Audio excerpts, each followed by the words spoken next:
Olá pessoal, como vai? Vamos começar mais uma aula de resistência dos materiais avançados.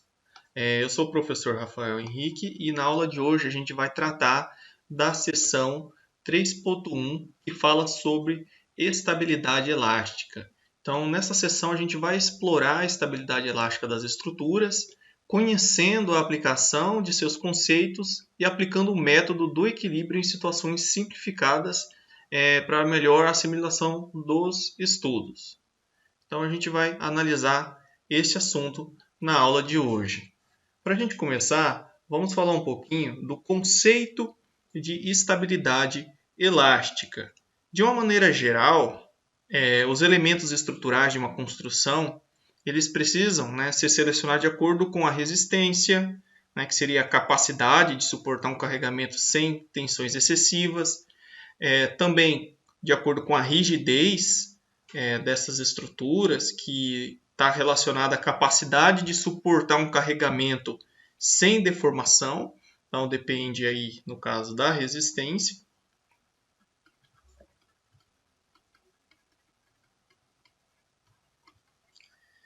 Rigidez. E, claro, também da estabilidade. Tá? Rigidez e estabilidade.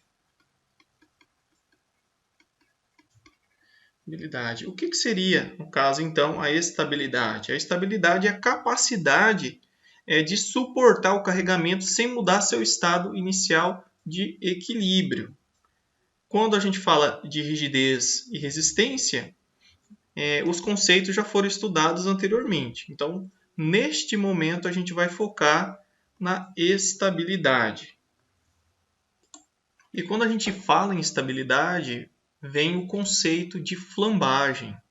O que seria a flambagem dentro da área de resistência dos materiais? A flambagem é a deflexão lateral que elementos comprimidos e esbeltos, geralmente colunas, sofrem ao serem submetidas a uma carga axial acima de um valor crítico, conforme a gente pode observar aqui na figura ao lado. Então, essa deflexão é como se fosse uma flexão lateral, que esses elementos sujeitos, aqui no caso a uma carga de compressão, sofrem, e se essa carga for tal forma que ultrapasse um valor crítico, e esse valor crítico a gente vai entender mais à frente como determiná-lo.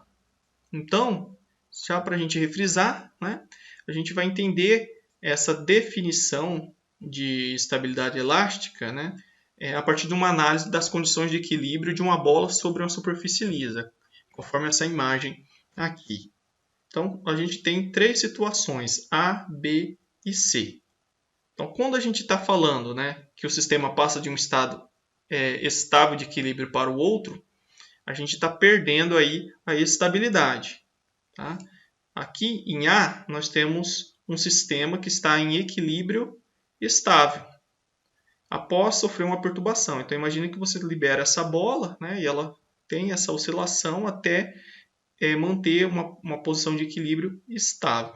Então, se a gente sempre perturbar, ela vai retornar ao seu estado inicial de equilíbrio. Aqui em B, então aqui nós temos equilíbrio estável e em B nós temos uma situação neutra. Tá? Então, nessa situação, se a gente colocar uma perturbação, a bola vai manter como a gente deixou. Não vai retornar à posição anterior, mas vai se movimentar e vai se manter como a gente deixou.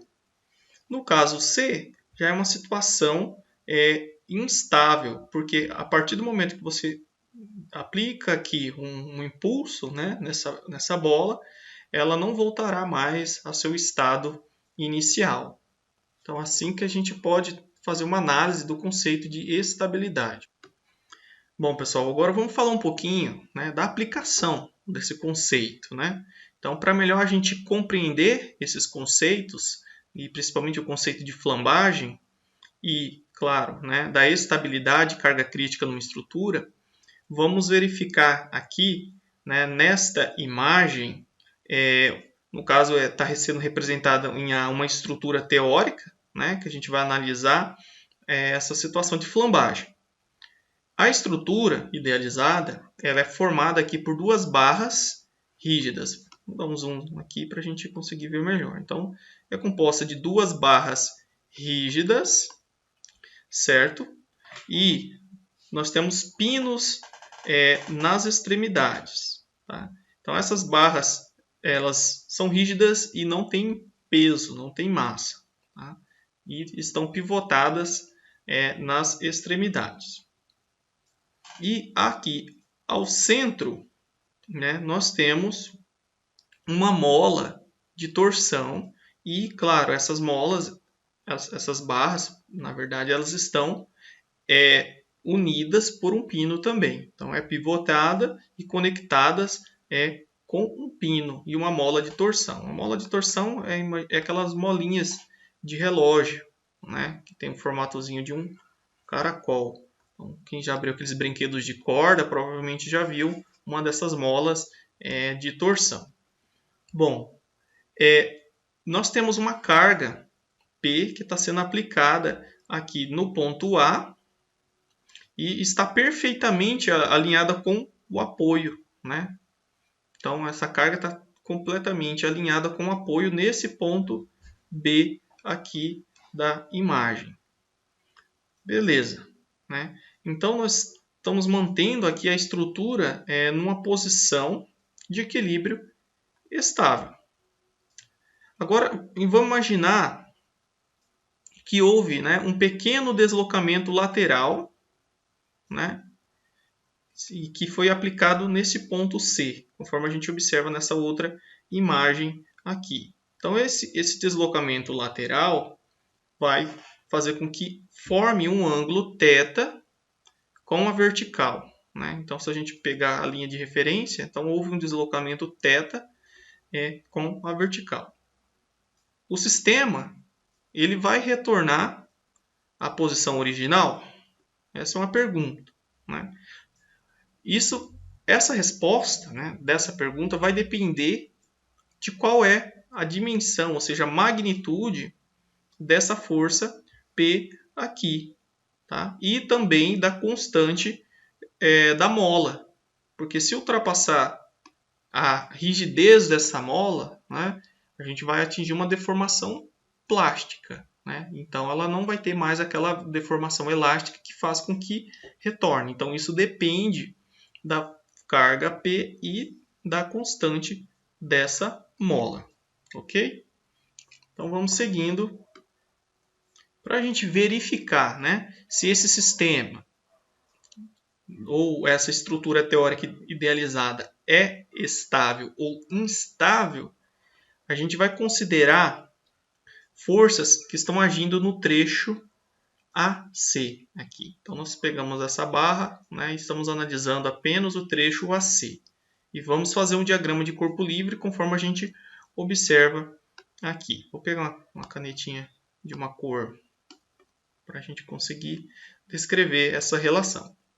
Então, nós fizemos, né, a seleção de um trecho AC e o diagrama de corpo livre.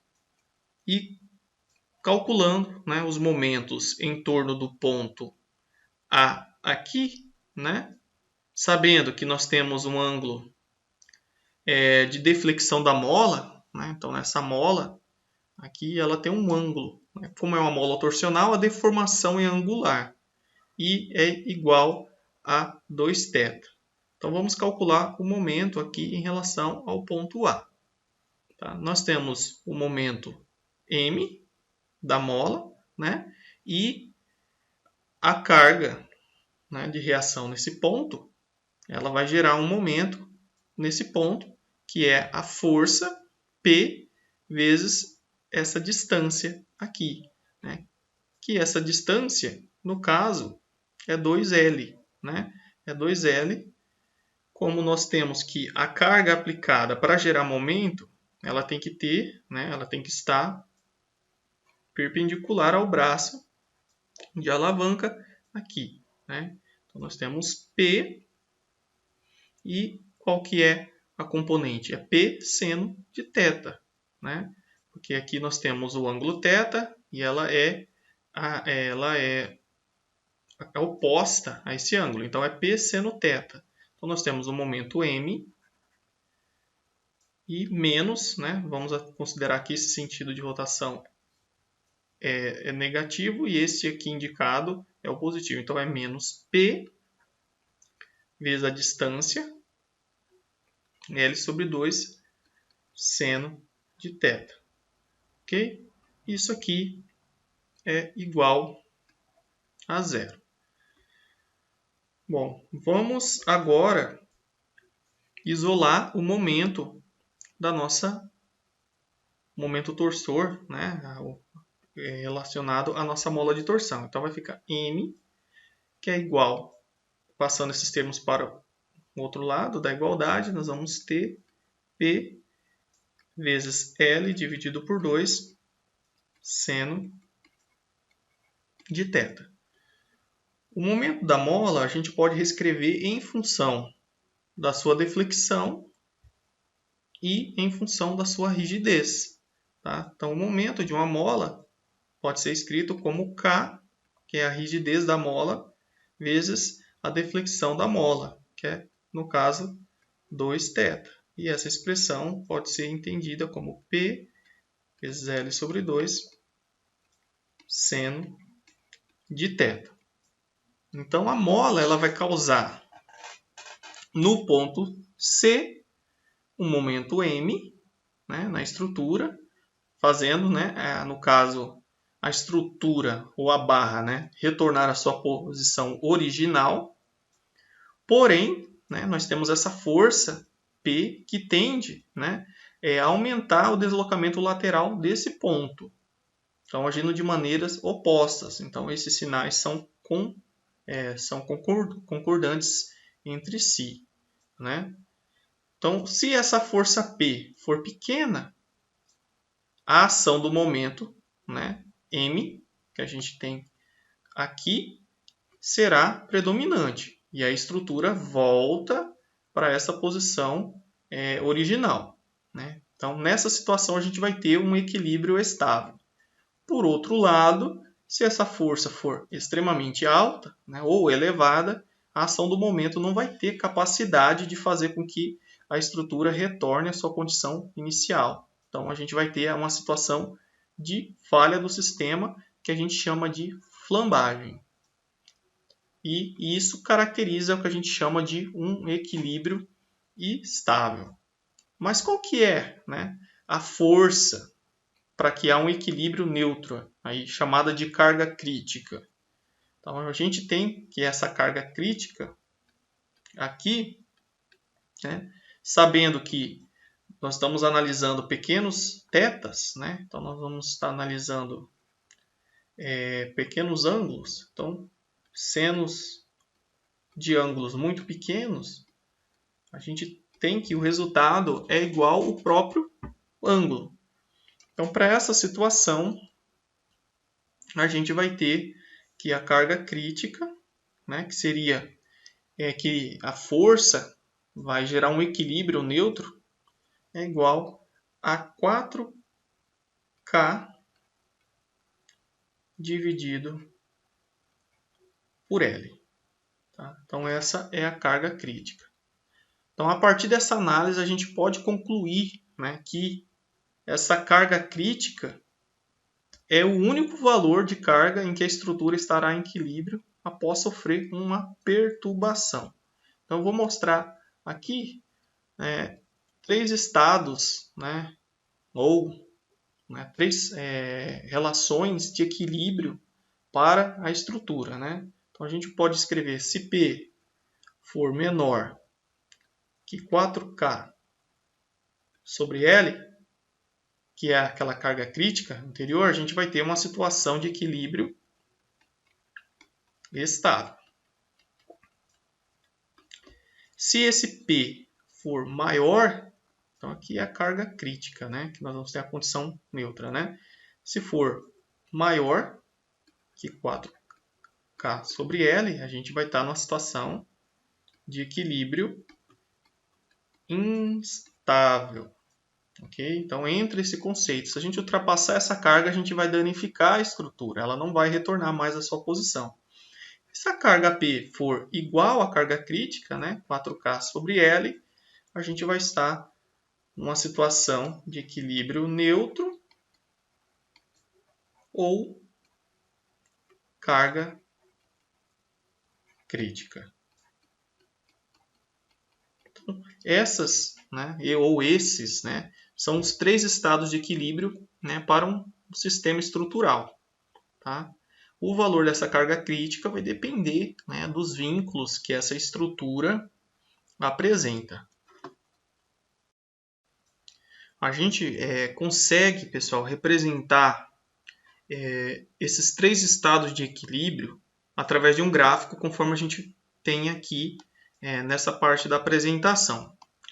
Esse gráfico ele nos traz o ângulo de rotação θ, que seria esse ângulo aqui, tá? Em função da carga P aplicada. Então a gente consegue, né, fazer essa representação gráfica para entender o que seria, né, essa carga crítica e as condições de equilíbrio.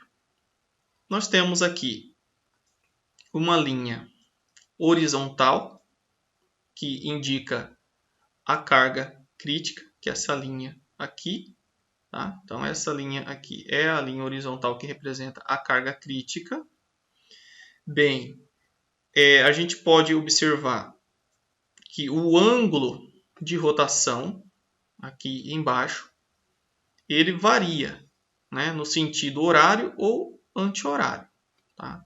Então a gente tem essa referência, né, que ele pode variar no sentido horário ou anti-horário, conforme temos essa imagem. Então essa estabilidade dessa viga pode vir para a direita ou para a esquerda, no sentido horário ou anti-horário.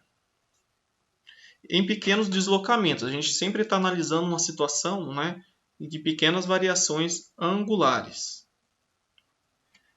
Com relação às condições de equilíbrio, elas são semelhantes ao que foi apresentado naquela figura onde nós temos a estrutura. E também no caso das bolas, né, sobre superfícies lisas. Nós temos uma bifurcação que acontece aqui quando há uma mudança, né, na situação de equilíbrio estável para, né, uma situação instável. E nesse ponto aqui, onde acontece essa bifurcação, nós temos a carga crítica. Né? A magnitude da carga crítica ela é representada por esse comprimento aqui. Tá? Então, quando nós estamos trabalhando abaixo do ponto que a gente chama de bifurcação ou equilíbrio, a gente está num equilíbrio estável. Tá? Quando nós estamos acima desse ponto de bifurcação, a gente está numa situação onde a carga, né, P, é maior que a carga crítica, nós vamos entrar numa situação de equilíbrio instável. É importante, né, que a gente assimile algumas coisas, né? Que essa estrutura idealizada aqui ela é um elemento teórico e que ele foi carregado axialmente. Né? Então, o ponto P, onde esse pontozinho onde a carga foi aplicada, ele está perfeitamente no centroide da seção transversal. E essa é uma estrutura reta, né? Também perfeita. Então, é uma reta perfeita e o material na qual foi constituído é um material que está, né, sob uma situação elástico linear. Ele respeita a lei de Hooke. A lei de Hooke traz, né, que a tensão, vou escrever aqui, a lei de Hooke traz que a tensão sofrida, né, na situação elástico linear é proporcional à rigidez vezes a deformação. Tá? Essa estrutura, da forma como a gente vê aqui, né, ela é dificilmente reproduzida na prática, porque essas cargas que estão sendo aplicadas aqui, elas não são centradas. Então, nós temos também diversas situações em termos de construção que as estruturas têm falhas, né, imperfeições, e que os materiais usados, geralmente são concreto, madeira, né, eles têm uma situação que não consegue respeitar essa lei de Hooke, que aqui nós temos a deformação e nesse eixo nós temos a tensão. Por exemplo, para os metais, nós vamos trabalhar nessa situação aqui, que é o regime elástico, mas a partir de um ponto ele já não tem uma relação elástico-linear. Então a gente tem essas limitações práticas, ok? Bom, após dizer tudo isso, vamos entrar na classificação quanto aos conceitos de cálculo, que nada mais é que apenas uma análise, né? Porque o conceito de cálculo, quando a gente está analisando a carga crítica de colunas, a gente está baseando numa situação do equilíbrio neutro, né? Que é esse ponto aqui. Só que esse conceito ele não consegue descrever o comportamento da estrutura que passou por flambagem. Tá? Então, a gente só consegue prever esse comportamento, né, após a flambagem em colunas elásticas. Porque aí você consegue, né, verificar que há um equilíbrio com cargas maiores que a carga crítica. Tá? Em se tratando aí de colunas elásticas, nós temos essa solução aqui que a gente chama de solução exata. Como que foi obtida essa solução exata? Né? Essa solução exata ela passou por um tratamento matemático realizado aí por meio de equações diferenciais ordinárias, né? E essa solução exata apresenta esse comportamento, ok? Mas na prática, né, como eu já disse, as colunas reais ela não têm essa resistência após a ocorrência de flambagem. Então a gente baseia-se, né, no equilíbrio neutro, esse ponto aqui que é uma solução linear para projetos estruturais, né, considerando a carga crítica, né, trabalhando sempre numa situação onde conhecemos essa carga crítica para não ultrapassar, porque a partir desse ponto nós não temos mais domínio, né, dos efeitos, né, que essa estrutura pode apresentar ou do seu comportamento. Para a gente entender melhor isso aí, a gente pode entender o que seria, né, uma coluna elástica. Qual é o seu comportamento após sofrer a flambagem? Claro que esse exemplo que eu vou dar para vocês depende aí da força que você vai aplicar. Né? Por exemplo, uma régua. Então, quando você pega a régua, nós temos a régua aqui. Então, se você aplicar uma carga nessa régua, a tendência é que ela vai, né, criar uma deflexão lateral, certo? E se você aplicar, né, uma carga um pouquinho maior que a sua carga crítica, ela vai, né, resistir esse carregamento. Então a gente consegue, né, aumentar um pouco a força sem que a régua quebre. Só que se você colocar muita carga aqui, você vai acabar fraturando. Numa estrutura real, né, a gente ultrapassando essa carga crítica, ela não vai ter esse comportamento elástico da régua. Né? Ela vai apresentar, por exemplo, as estruturas de concreto, vai apresentar uma barriga e isso não é recuperável, né? Que vai causar danos à estrutura. Tá? Vamos agora, né, trabalhar um pouquinho sobre o método do equilíbrio, com base nesse tópico anterior aí. Então, com base nesse tópico, a gente pode, né, desenvolver diferentes configurações de estrutura e a gente vai usar o método do equilíbrio, que tem várias simplificações, né, para que a gente possa compreender melhor o conceito de carga crítica. Eu vou dar um zoomzinho nessa estrutura aqui, que agora a gente vai analisá-la como a nossa estrutura teórica de flambagem. Então, nós estamos adotando agora essa estrutura. Então, nós temos uma coluna rígida agora, né? Não está mais pivotada no centro. E aqui neste ponto nós temos aquela molinha de torção cuja rigidez K está sendo exemplificada. Então essa mola de torção está aplicada na base. No ponto B aqui nós estamos aplicando uma carga P.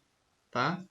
E como a gente observa essa estrutura, né, ela apenas sofre rotação. Então dessa forma a gente diz que ela tem 1 grau de liberdade. Ela não translada, ela apenas rotaciona. Beleza? Então, para a gente analisar as equações para a carga crítica dessa estrutura, a gente vai verificar quais são os momentos que estão agindo neste ponto A aqui, considerando esse ângulo de rotação θ. Tá? Lembrando que nós estamos tratando de ângulos pequenos.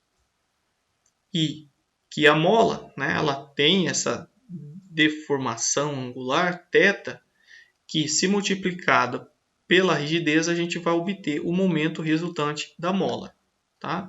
Então, vamos lá. Então, fazendo o cálculo dos momentos em relação ao ponto A, nós temos que essa força P, né, para gerar momento, ela tem que estar, por exemplo, deslocada, né, tem que ter um ângulo, né, um ângulo com relação à barra, né, tem que ter um braço de alavanca para gerar. Então é P vezes essa distância, né, cujo ângulo aqui, né, é o seno, né, que aqui é um cateto oposto ao ângulo. Então P vezes a distância L vezes o seno de θ vai ser igual ao momento resultante da mola, né? O momento M. Ou PL seno de θ menos M é igual a zero. Então, só para a gente já adiantar, a gente sabe que o momento resultante da mola é igual à rigidez da mola vezes o ângulo de rotação, ou a sua deformação. Né? Então, isso aqui é igual ao momento no ponto A. A partir disso, a gente consegue, né, fazer aquela análise com relação às condições de equilíbrio. Né? Bom, se o P, é claro, a gente tem que lembrar que seno de θ para pequenos ângulos é igual ao próprio θ. Então, PL vezes θ, se for menor que K vezes θ, a gente vai ter uma situação estável. Okay? Então, essa é uma relação que demonstra a condição estável. Se PL vezes θ for maior que K vezes θ, a gente está naquela situação instável. Tá? A gente pode entender que esse Pzinho aqui, né, vezes L vezes o θ, vai ser uma situação, a nossa carga, né, que vai dar uma condição de criticidade. Se ela for muito maior que o momento da mola, né, a gente vai estar numa situação instável. Se ela for menor, é uma situação estável. E se for igual, é aquela questão que o sistema está numa situação neutra. Né? Ou seja, né, a gente pode entender que a força associada com o sistema neutro, né, é a nossa carga crítica. Então, nessa situação aqui, nós temos a nossa carga crítica.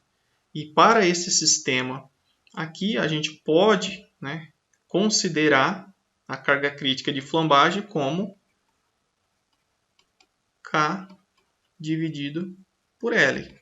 Como que eu sei essa expressão? Como que surgiu? Basta, né, a gente fazer por igualdade. Né?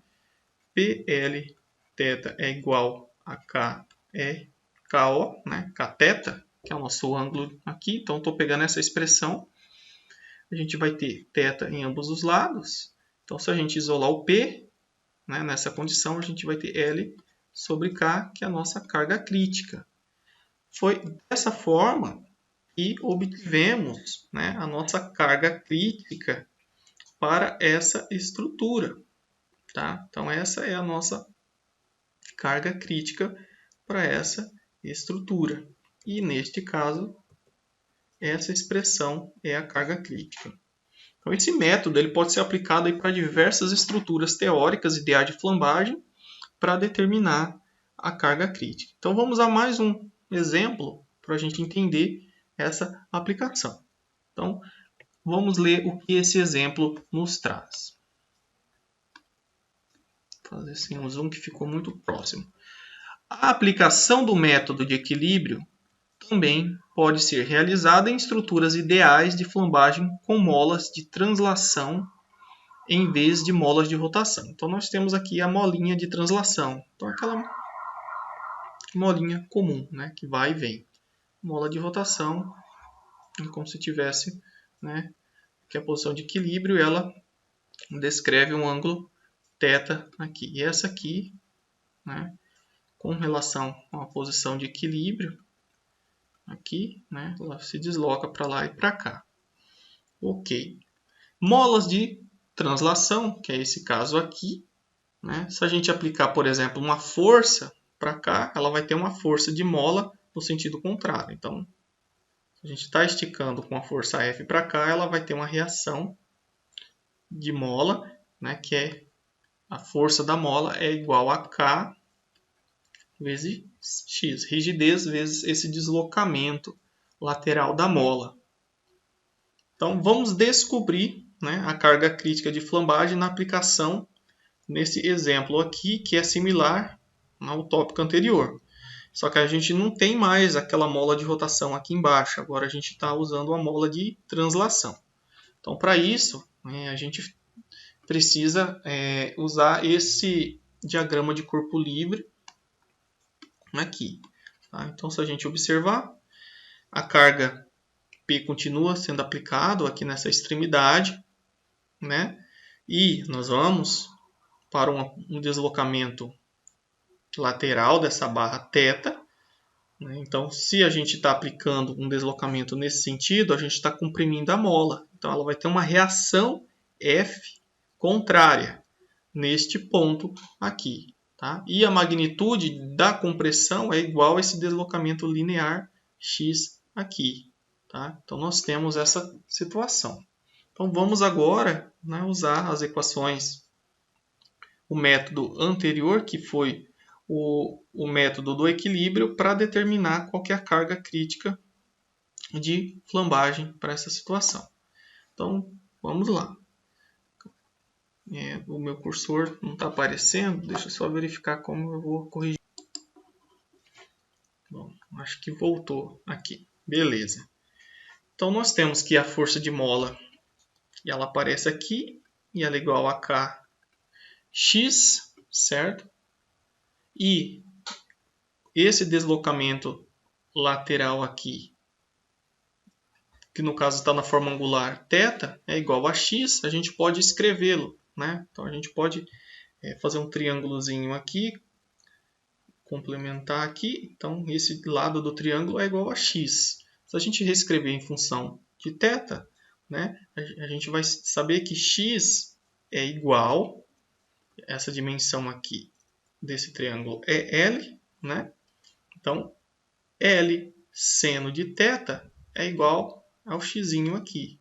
Tá? Então, trigonometria, L seno de θ é igual a esse lado aqui. Então, a gente pode reescrever, né, essa equação da força de mola em função desse ângulo. Então, a força da mola vai ser igual a K vezes x, que por sua vez é igual a L seno de θ. Vamos trabalhar sempre com pequenos deslocamentos. Então, essa expressão ela vai ficar reduzida como a força de mola é igual a KL vezes θ. Então, o seno do ângulo e o cosseno, né, no caso, para pequenos deslocamentos, no caso, o seno é igual seno de θ é igual a θ, e o cosseno de θ é aproximadamente 1, para pequenos deslocamentos. Então, vamos realizar, né, o somatório dos momentos em relação a esse ponto aqui, tá? Considerando a condição de equilíbrio, e no final a gente vai obter a nossa carga crítica. Então, nós temos que a somatória dos momentos em A é igual a zero. Então, nós temos a carga resultante da força de mola e essa carguinha P aqui, nesse ponto.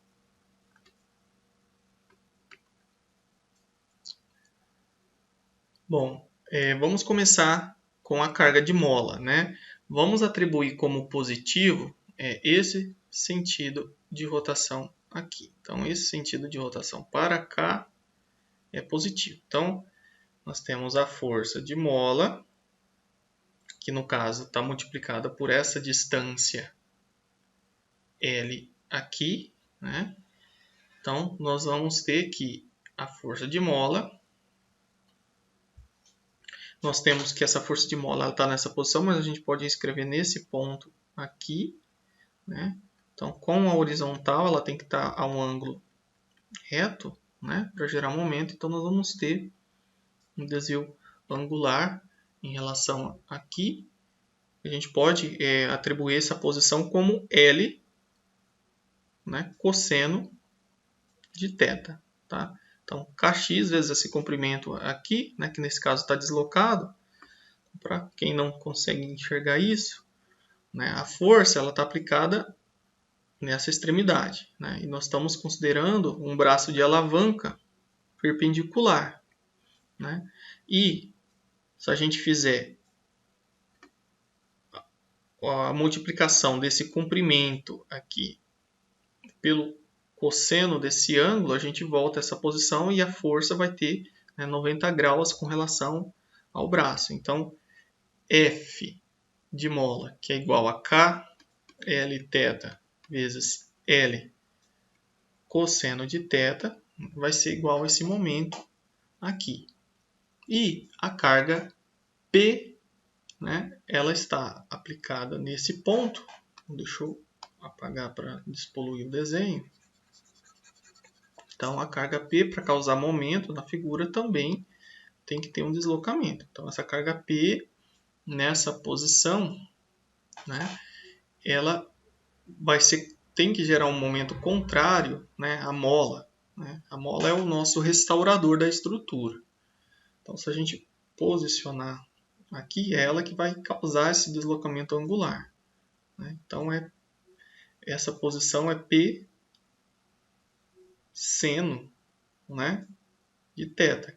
Então, está na posição oposta ao ângulo aqui. Então, é menos P seno de θ vezes esse comprimento L aqui. Ou a gente poderia entender, né, como L seno de θ. Mas dessa forma também é válida. Então, tudo isso aqui tem que ser igual a zero. Nós estamos calculando, né, lembrando o momento em relação ao ponto A. Então, a somatória dos momentos em A tem que ser igual a zero. Então, vamos rearranjar esse termo aqui. Então, a gente vai ter nessa primeira parte L ao quadrado, né? Então, vai ficar KL ao quadrado. Aqui, lembrando que o cosseno de θ é igual a 1. Então, vai ficar vezes θ, novamente. Então, esse aqui vai ser 1. Né? Então, esse termo aqui vai ser igual a 1. E vai ficar KL ao quadrado vezes θ menos esse termo aqui some, né, porque o seno do ângulo é o próprio ângulo, P vezes θ vezes L, que é igual a zero. Portanto, né, quando nós fizermos a igualdade, a gente consegue, né, quando o momento da mola for igual, né, ao momento resultante da força P, a gente tem uma situação de carga crítica. Então, se a gente passar isso aqui para o outro lado da igualdade, a gente pode subtrair θ desse termo. A gente pode dividir ambos os lados por L, então esse L vai embora. e esse expoente vai embora, então a gente vai ficar aqui. K vezes L é igual a P, e P é a nossa carga crítica para essa situação. Tá? Então, este é o exemplo. Vamos a esse último exercício para a gente consolidar os conceitos tratados nessa aula. Nós temos aqui uma outra estrutura teórica idealizada de flambagem e é formada por duas barras horizontais rígidas e sem peso. Cada uma tem dimensão L/2 com pinos nas extremidades, conectadas por um pino central aqui no ponto C, e nesse ponto C nós temos uma mola de torção K. A carga é aplicada axialmente no ponto B, então nós temos a carga P conforme essa figura. Ele quer saber, né, qual que é o comprimento L que a estrutura deve ter para que a carga crítica seja de 2.000 kN. A gente sabe que a rigidez dessa mola de torção é 2,5 vezes 10 a sexta Newton por metro. Então, antes da gente determinar esse comprimento L, a gente tem que saber qual que é a carga crítica, né? A expressão ou a equação que dá a carga crítica para essa estrutura. Para esse caso, a gente tem que aplicar, né, as condições para uma situação onde houve uma deformação nessa estrutura a partir da carga aplicada. Então, se a gente fizer um esboçozinho, a gente vai ter essa situação aqui, né? Vou usar aqui uma canetinha para ficar mais reta. Então, imagina que a gente teve essa situação de deformação. Ok? Então, houve, né, uma mudança angular em relação a esse ponto aqui, θ, e nesse ponto, θ. Né? Então, houve essa deformação. E qual que é esse ângulo aqui? Então, se a gente pegar apenas uma parte dessa estrutura, a gente tem que a soma dos ângulos internos de um triângulo tem que ser 180. Né? Aqui a gente vê evidentemente que aqui é um ângulo reto. Né? Então, aqui nós temos outro ângulo reto. Então, este ângulo aqui tem que ser necessariamente igual a esse, tá? Para dar 180. Então, nós temos 45, 45 e 90. Ou, né, a gente pode dizer que isso aqui é igual a θ. Portanto, né, a deformação ou a rotação angular dessa estrutura resultante aqui dessa mola, aqui é igual a 2θ. Então, o momento C é igual, né, ao momento de rotação dessa mola, como a gente viu já, é igual a K vezes o ângulo de rotação, que nesse caso é 2θ.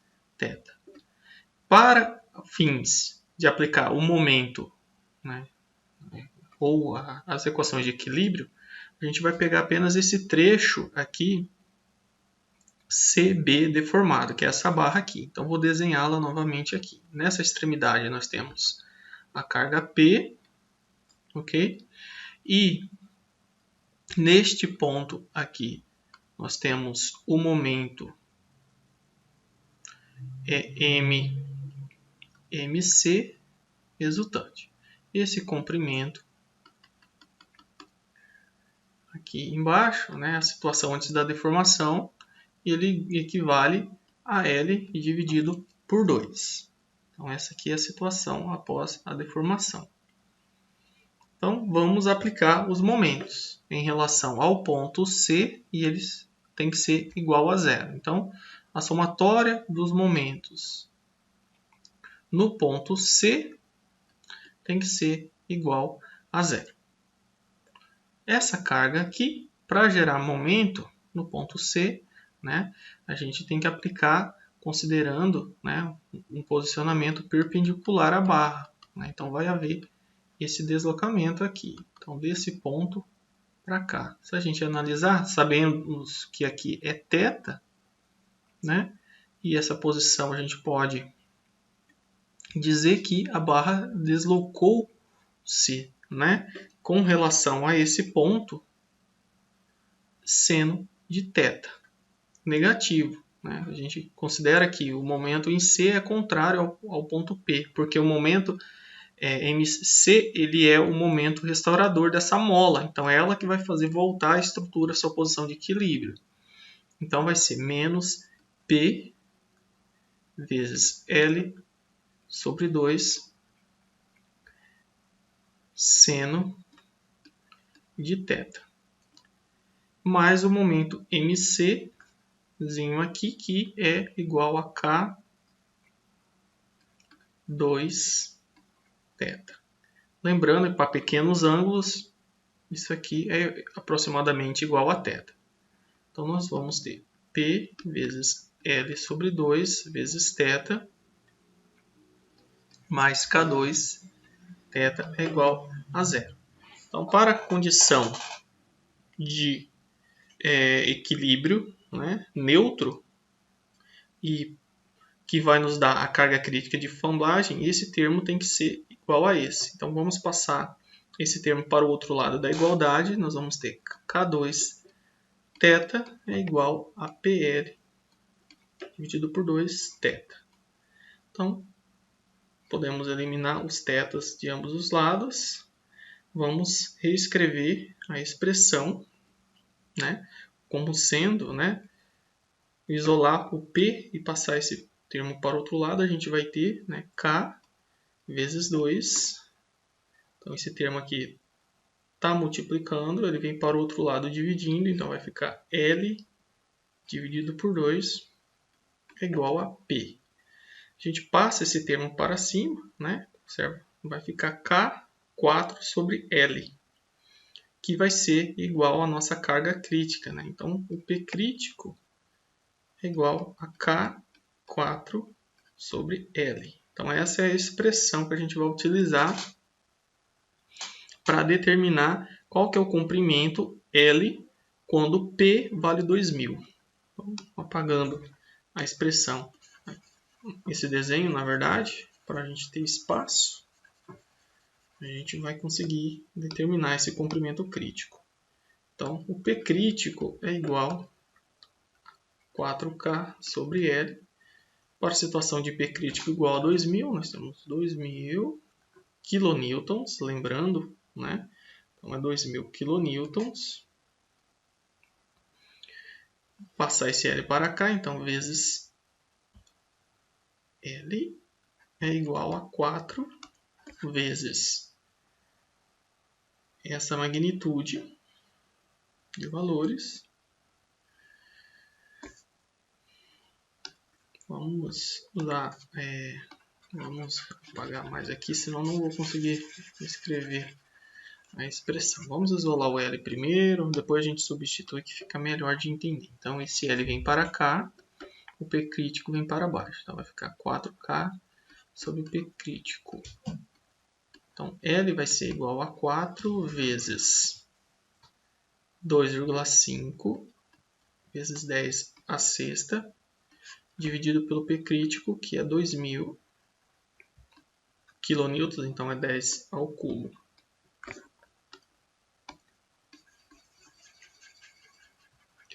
Com isso, a gente consegue dividir corretamente, né? Então, a gente vai ter o L para essa equação. 2000 aqui, né? A gente pode transformar isso tudo num exponente que vai ficar 2 vezes 10 a sexta. Então, a gente acaba cortando esse termo aqui. E 4 vezes 2,5, né, vai dar 10. 10 dividido por 2, 5. Então, este é o comprimento, né, total da estrutura que vai gerar uma carga crítica de 2000 kN. Então, essa é a questãozinha aí para reforçar esses cálculos. Então, você pode refazer no seu caderno para praticar. Como atividade, eu deixo este exercício. Então, nós temos uma estrutura idealizada de flambagem aqui, né? Nós temos uma mola de translação aplicada nesse ponto. Eu quero que vocês apliquem o método do equilíbrio e determine a equação da carga crítica para essa estrutura. Tá? Vocês precisam me enviar até o dia 22/5, usando o formulário que vai ficar disponível na seção 3.1. Usa-se um método de modo semelhante ao que a gente fez, que vocês não terão nenhum problema na resolução dessa questão. Então, nos vemos na próxima aula. Nós vamos continuar falando de flambagem e é importante entender o método do equilíbrio para poder dar continuidade na próxima parte da disciplina. Então, nos vemos na próxima aula. Tchau, tchau.